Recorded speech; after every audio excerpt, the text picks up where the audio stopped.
la siguiente intervención. Me complace presentarla. Sería un conversatorio muy interesante entre Eva Pérez Bech, quien es presidenta de la Federación Nacional de Enfermos y Transplantados Hepáticos, junto con Joan Carles. Ellos nos remarcarán la importancia de la participación social ante el tema que nos mantiene el día de hoy presentes. Pues buenos días, muchas gracias Eva por estar aquí con nosotros. Eva Beck es Eva Pérez Beck, ¿no? Ella fue trasplantada de hígado hace 30 años, ¿no? Y desde entonces ella ha tenido un papel fundamental en el trabajo que se hace desde la perspectiva de los pacientes. Ha tenido un papel muy importante en la sensibilización de la enfermedad hepática.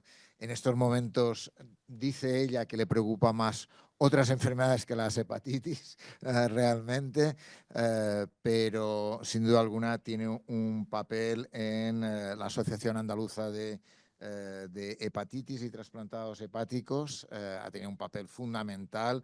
Ha sido presidenta, ha sido fundadora, ha sido todo, y por tanto me parece que es una persona a la cual hay que tener en cuenta para poder hablar con ella. Ella me sugirió que en lugar de hacer una presentación hiciéramos un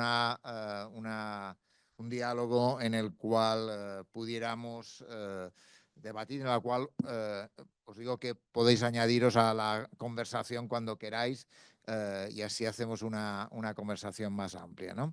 Me gustaría de entrada preguntarte un poco ¿qué te preocupa a ti? He dicho que te preocupan otras enfermedades más que la hepatitis, pero ¿qué te preocupa de las hepatitis víricas como un elemento tan importante y con el cambio que ha generado tan grande a la hora del proceso de atención? ¿Ahora? Sí. Hola, ahora. Buenos días, muchas gracias por invitarme a esta sesión tan importante, y creo que se va a ver lo que es la hepatitis vírica desde muchos aspectos. Bueno, para empezar, creo que te dije lo del conversatorio porque me parecía que yo no soy clínica, ¿no? Entonces lo de las presentaciones me parece como más para datos y cosas más clínicas. Cuando digo que no me preocupan las hepatitis, sí me preocupan. Lo que pasa es que es verdad que hay enfermedades hepáticas del hígado que vienen con mucha fuerza, a las que no tenemos todavía respuesta, y quizás a mí me hace remontarme a cuando teníamos la problemática de la hepatitis C, donde bueno, teníamos el interferón, que aquello casi no respondía y era un tratamiento horrible, y donde realmente los pacientes estaban pues realmente con una condena, porque el tratamiento no era bueno y si no respondías al final acababas en un trasplante hepático, que son palabras mayores, que como hoy está como todo muy normalizado, parece que un trasplante es algo, pero no se puede olvidar que es una cirugía mayor, muy importante, muy invasiva, con muchas consecuencias, con muchas comorbilidades. Pero en ese caso a estos pacientes se les decía no te voy a trasplantar y vas a seguir, sino te voy a trasplantar para ganar tiempo al tiempo. Porque después de pasar por todo esto, tu hepatitis C, tu virus, va a volver a infectar el hígado que se ha trasplantado. Simplemente ganábamos tiempo. Claro, eso era un calvario, era tremendo vivir aquellas situaciones. La gran revolución de los tratamientos contra la hepatitis C, que en muy pocas semanas las personas están curadas, vuelven a hacer vida normal, eso hace que cambie totalmente el paradigma de cómo se ve la hepatitis, ¿no? Y por eso digo que me preocupa poco, porque creo que nos va a pasar esto mismo con otros problemas que tenemos en las enfermedades hepáticas. Pero dentro de las hepatitis, por ejemplo, a mí sí hay algo que me preocupa, que es la vacunación. La hepatitis B crónica, al final, es muy mortal. Si se descompensa, acabas en un trasplante hepático y puede tener muchos problemas. Y ahora mismo, claro, en España dice, bueno, todos estamos vacunados, ¿no? Desde unos años que se impuso, pero tenemos una población emigrante, una población que viene sin vacunar. Y eso, pues quizá nosotros en el Ministerio lo que le estamos intentando trasladar es que a esa población inmigrante que viene hay que vacunarla, porque si no, vamos a volver a tener un problema con la hepatitis B, que ya se están dando casos y que ya se está viendo como cada vez hay más incidencia de la hepatitis B. Algo que hace unos años quizás en España era como que ya estaba como casi olvidado, ¿no? Y la hepatitis B, una vez que se infecta, no tiene tratamiento, ¿vale? Entonces, tenemos que ahí intentar que la vacunación sea para todos. Y bueno, después tenemos la hepatitis delta, que es arrasadora y que, bueno, sí tenemos tratamiento, pero que efectivamente hay que buscar esos casos. Normalmente la hepatitis D va unida a una hepatitis B, con lo cual es complicado. Es decir, que dentro de las hepatitis todavía tenemos un panorama abierto, sí, y sobre todo también llegar esos tratamientos, hacerlo llegar a la población que todavía queda por tratar. Lógicamente, bueno, se acaban de poner los números, se ha tratado a la inmensa mayoría, pero todavía queda un residuo de pacientes a los que hay que rescatar, buscar y dar tratamientos para que esto lleguemos a la eliminación. Cuando se planteó esta estrategia, ¿cómo lo veías tú, no? Porque tú ya estabas metida hacía mucho tiempo, ¿no?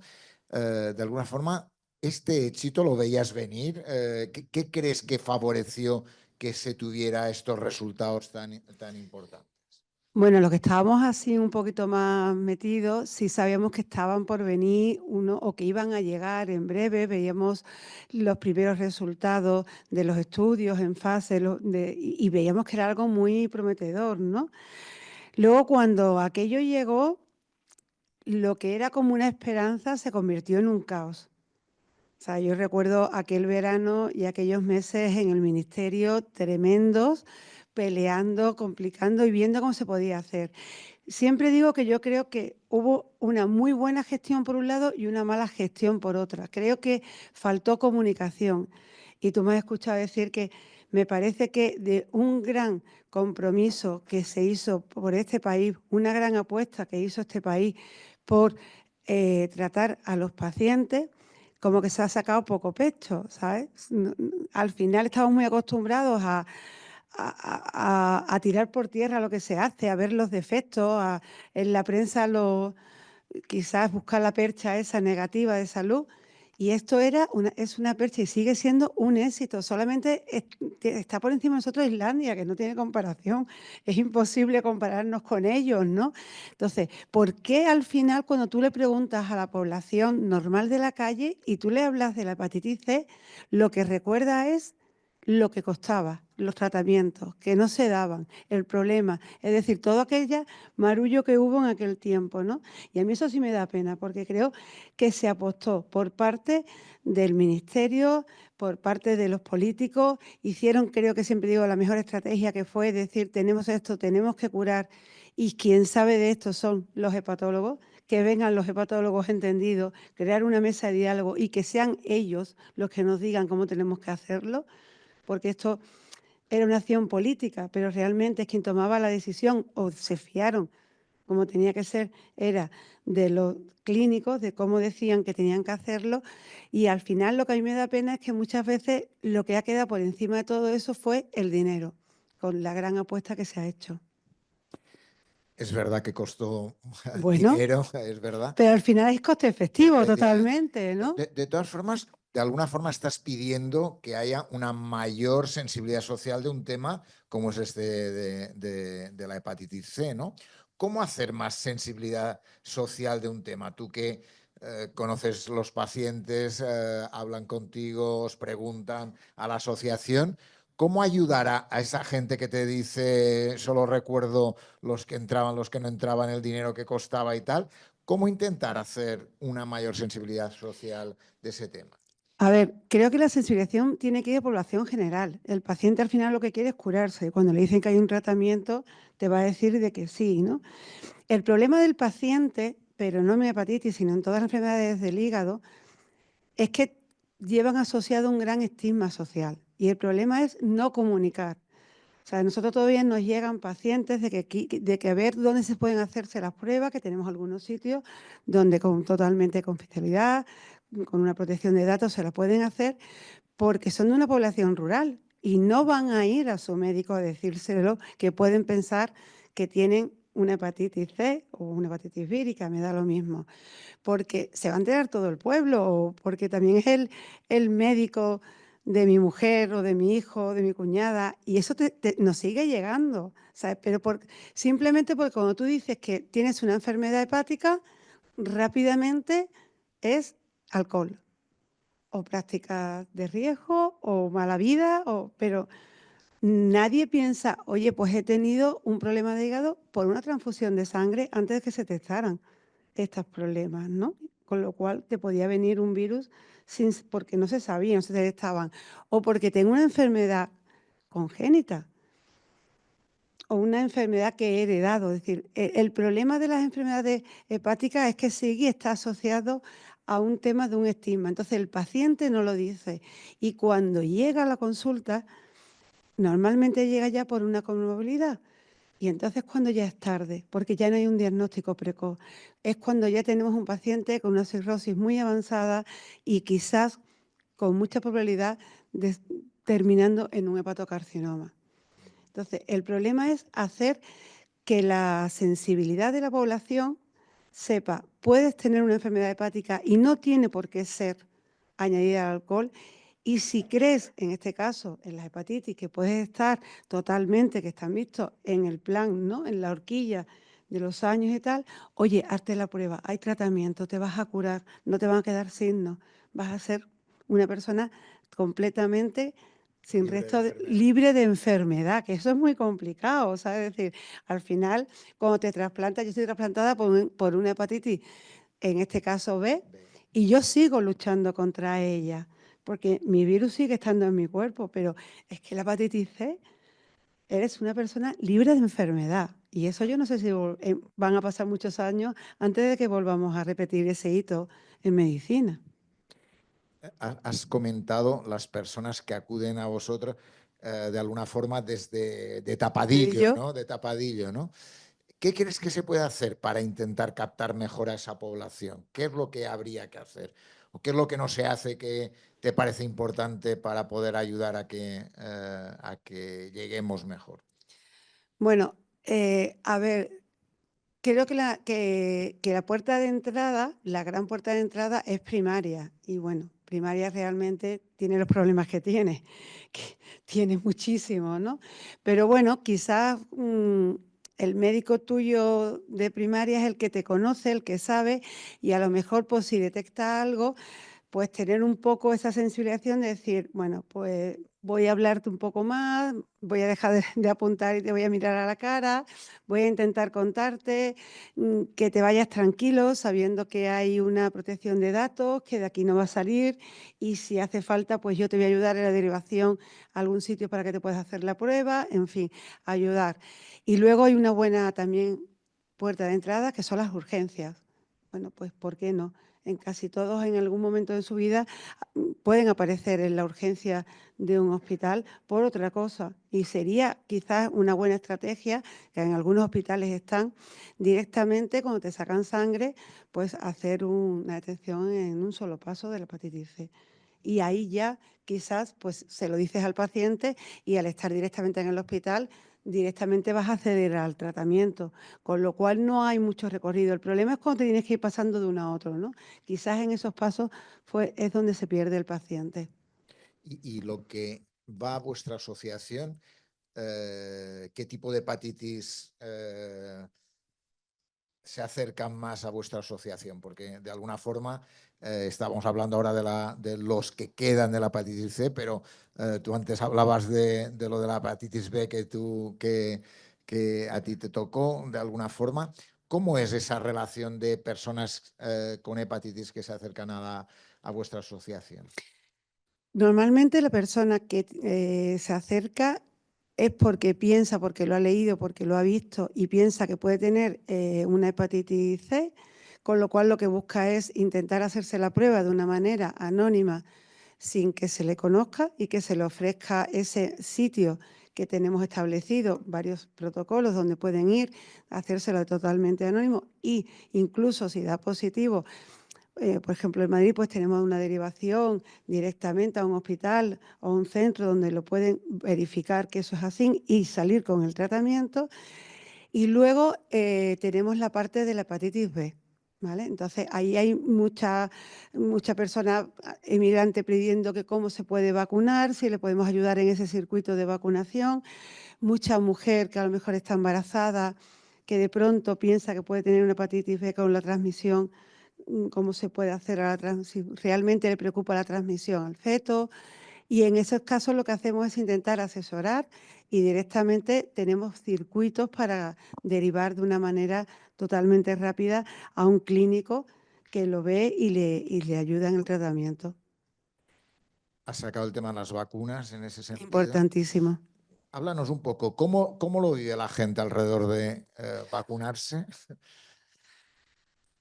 Se supone que era un tema que deberíamos de tener todos ya más que, ¿no?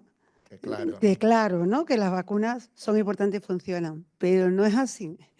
Hay todavía mucha resistencia. Nosotros que intentamos, y también tenemos el problema de las personas trasplantadas, que tienes que decirle, oye, que te tienes que vacunar todos los años de la gripe, que tenemos el herpes zóster, que tenemos el papiloma, es decir, una serie de vacunas que tienes que ir haciendo casi un año, casi todos los años algunas, o un año sí, un año no, otras. La gente, yo creo que desde el COVID tiene mucho miedo, ¿no? A que la vacuna luego pueda tener algún tipo de reacción, efectos secundarios.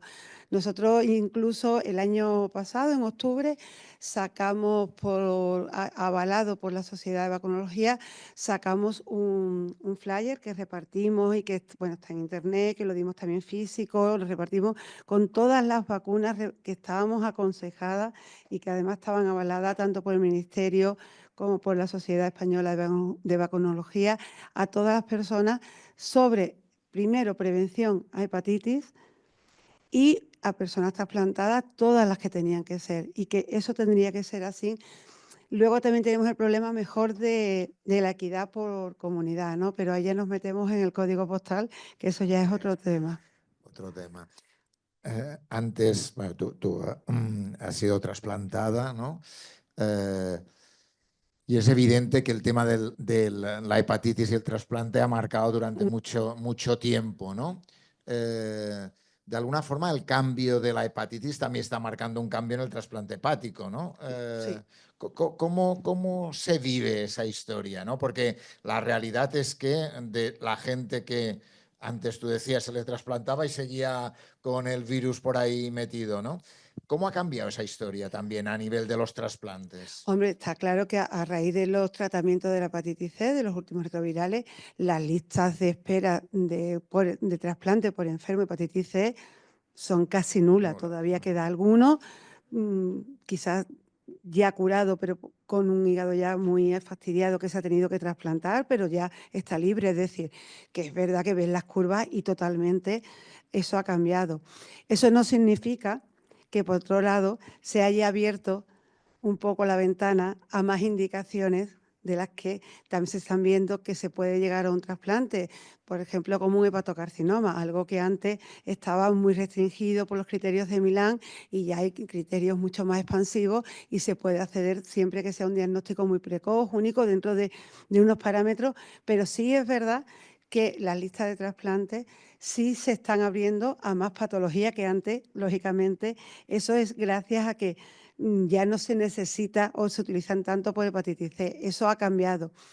Pero como te decía antes, me preocupa que, por ejemplo, la indicación hacia trasplantes se está abriendo, la donación en España somos muy solidarios, la ONT sigue buscando estrategias para más donantes, pero bueno, donantes, gracias a Dios, son los que hay, ¿no? Porque también, por otro lado, cada vez la muerte los donantes son más añosos, ¿no? Llegamos mucho mejor, con lo cual ya no es como antes, ¿no? Que había una muerte quizás antes, ¿no? Ahora ya son accidentes vasculares con personas muy mayores. Lo que sí nos preocupa, y estos son datos de la ONT del año pasado, de este año, perdón, donde la directora Beatriz ya comunicó que durante el 2024 se habían desestimado 200 hígados de personas que habían sido donantes que no podían ser trasplantados porque ya estaban totalmente con un hígado graso. Entonces, ahí empezamos a ver lo que yo te decía que me preocupa, ¿no? El hígado graso es la segunda causa de trasplante hepático en España, la primera en Estados Unidos. Esto, si no tenemos una estrategia a nivel nacional, se va a revertir. Va a ser también la primera causa de trasplante hepático en España. Ahora mismo la primera es el alcohol, que es otra gran cosa que nosotros estamos intentando sensibilizar a la población. Y el problema es que ya hay donantes. El año pasado hubo 200 personas, familias que donaron y que su hígado no pudo ser donado porque ya estaba con un hígado graso. Entonces, eso a mí me preocupa mucho. Ha sacado el hígado graso, la esteatosis Sí, hepática, no alcohólica. Es decir, que por tanto, y tú dices muchas veces que el hígado es el órgano más feo del cuerpo. No, a No, ver, de creo alguna que es más importante, pero creo que es el más feo clínicamente, ¿sabes? Porque no se habla de él. Entonces, de lo que no se habla, no se estudia. Y de lo que no se estudia, pues no hay procesos, no hay tratamiento. Había un clínico que decía, todos los cánceres son malos, pero nos ha tocado el peor, el del hígado. Y es verdad, o sea, es verdad que en cáncer se va abriendo mucho camino, se investiga mucho, pero si ves realmente las investigaciones por órganos, el cáncer hepático es el último ahí, ¿no? El más complicado. Quizás es porque, yo creo que es por eso, uno, porque siempre ha estado asociado al alcohol y al malvivir. Entonces, como aquello de, bueno, pues si tienes un problema de hígado, como que te lo has buscado tú, Dios sabe lo que habrás hecho, lo que habrás bebido, ¿no? Yo siempre digo, ostras, que me lo detectaron con 9 años, que poco tiempo me había dado a mí de hacer mala vida, pero directamente es lo que se te asocia, ¿no? Y segundo, quizás porque es un órgano que no da la cara, es silencioso, es muy bueno porque aguanta hasta el final y cuando da la cara ya es porque ya está el pobre tan machacado, que lo que te da la cara es una comorbilidad. Entonces, el hígado no duele, el hígado no. Entonces, es complicado ese diagnóstico precoz, que es lo que nos preocupa muchísimo, ¿no? Y hacerse a conciencia. No sé, si todos, o tenemos todos muy claro que cuando tenemos ya cierta edad, ¿no? Vas a tu médico de cabecera y te preocupa el colesterol, te preocupa la tensión, te preocupa el azúcar en sangre, ¿a quién se le ocurre decirle a su médico de cabecera? preocupa mi hígado, ¿no? Sí. Hágame usted una analítica y dígame cómo tengo el hígado, o me quiero hacer un fibroscan. O sea, a nadie se le ocurre. Entonces, nosotros lo que estamos intentando es hacer una estrategia de cuida tu hígado y cuida tu salud hepática. Y lo mismo que te preocupa, otras cosas y otros parámetros que son súper importantes para llegar bien, también es la salud hepática.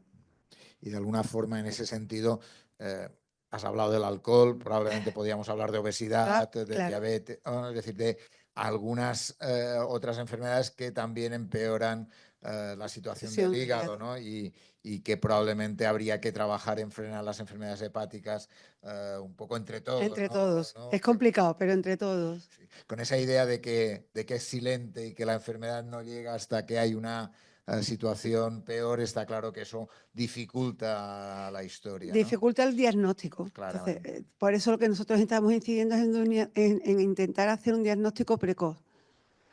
Porque al final, cuando llegas, si ya llegas con una comorbilidad, es porque ese hígado en parte ya es cirrótico. Entonces, o es un hígado graso a punto de convertirse ya en cirrótico, con lo cual el revertir la enfermedad es mucho más complicada. Y tampoco tenemos mucho tratamiento en cáncer y en otras cosas, con lo cual vamos al diagnóstico precoz, que es mejor. Yo más o menos esto es lo que habíamos hablado de hablar. ¿Alguna cuestión, alguna pregunta? ¿Alguien que quiera añadir alguna cuestión en lo que hemos hablado?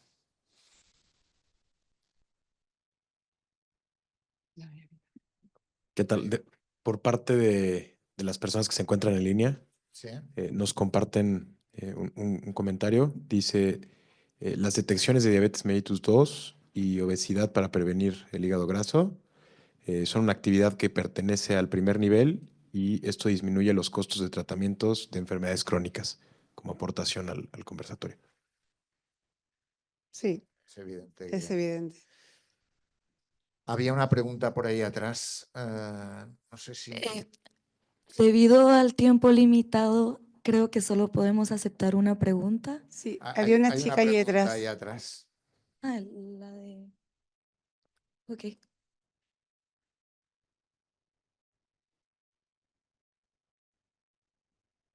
Hola, tenía una consulta. Habías comentado sobre el estigma que hay, el desconocimiento en los pacientes y quería preguntarte cuál sería, digamos, una estrategia para disminuir esto, ¿verdad? ¿Cómo traducir este tema complejo hacia la población para poder disminuir eso? Bueno, nosotros lo que hacemos a través de la federación son campañas de sensibilización donde explicamos que todas las enfermedades del hígado no tienen por qué estar derivadas por el alcohol. Lógicamente, el consumo en este país, el consumo de alcohol está, todos lo celebramos, las alegrías y las penas se celebran con alcohol, con lo cual es complicado, ¿no? De hecho, estamos trabajando en el Ministerio, hemos alabado, hemos estado con ellos en la nueva ley del menor, donde se ha puesto más dificultad hacia el acceso al alcohol, pero es lo que dice el Ministerio, a partir de que ya las personas son mayores de edad, tampoco podemos poner estrategia ni negarle a nadie, solamente de que estén convencidos de que el uso del alcohol, al final, eso es un problema hepático y lo que necesitamos es que vean que tomar diariamente alcohol y muchas veces, sobre todo, te dicen, no, yo no bebo. Vale, no, yo no bebo ginebra, no bebo whisky, yo no bebo una copa, vale. Pero ¿y cerveza? O sea, creo que pensamos que la cerveza no es alcohol. O sea, tenemos pensado que el alcohol es el copón grande tal, pero no, pero claro, y al cabo del día, ¿cuántas cervezas te tomas, no? Entonces, lo único que tenemos que hacer es estrategias de sensibilización, de contarlo y de que se sepa. Realmente tampoco puedes prohibir a las personas mayores de edad. Es una decisión libre. Nosotros lo único que podemos hacer es eso, hablarlo y hacer campañas. Muy bien, pues muchísimas gracias. Muchísimas gracias por a haber vosotros. venido y haber estado aquí con nosotros.